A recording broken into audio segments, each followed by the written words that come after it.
In May 1958, in the small town of Sarandi in the countryside of Rio Grande do Sul, Brazil, a man named Arthur Berlet disappeared without a trace for 8 days.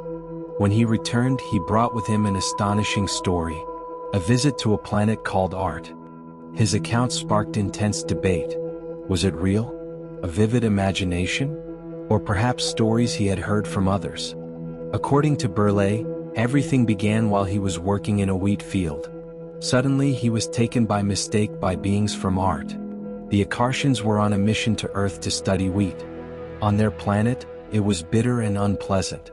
Seeing Berlet in the field, they believed he was a skilled farmer, but he was just a tractor driver. Inside the ship, Berlet described incredible technology: lights that pulsed like living beings and a perfectly silent, efficient engine. The journey to Akart lasted 62 hours. When they arrived, he was received by humanoid beings with grayish skin and light-colored hair. To communicate, the Akartians used a translator who spoke German, a language Berlet partially understood. That was the key to understanding what was happening. Akart was a highly advanced world. Its people lived in harmony with nature, using technologies that were unimaginable at the time. Vehicles ran on solar energy and were parked directly on apartment balconies. The cities were clean and silent, nothing like the chaos of Earth. Berlet described seeing the Akartians making video calls through portable devices, a technology we now use daily, but that was unthinkable in the 1950s. He also noticed the water was extremely light.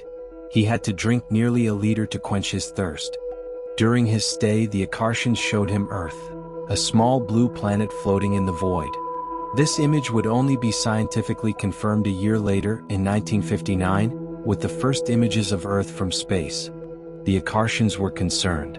To them, Earth was young, full of resources, but vulnerable, threatened by overpopulation and environmental exhaustion, problems they themselves had already faced.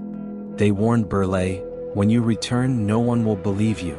But it's important that you tell what you saw."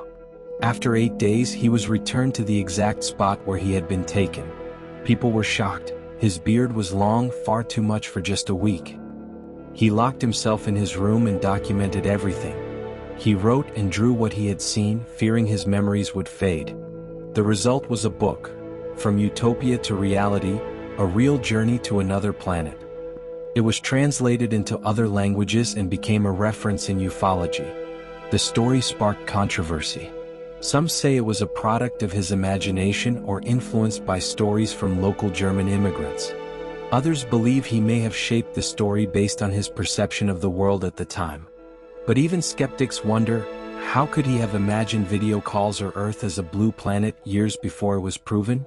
Arthur Berlet died on July 6, 1994. But his story remains alive, inspiring debate, reflection, and wonder. Was his story a warning of what we may become? A reflection of human dreams? Or something we still don't fully understand? Do you believe in Arthur Berlet's story? Leave your comment and keep exploring the mysteries of the universe with us. Subscribe to Curiosity Hub for more amazing stories.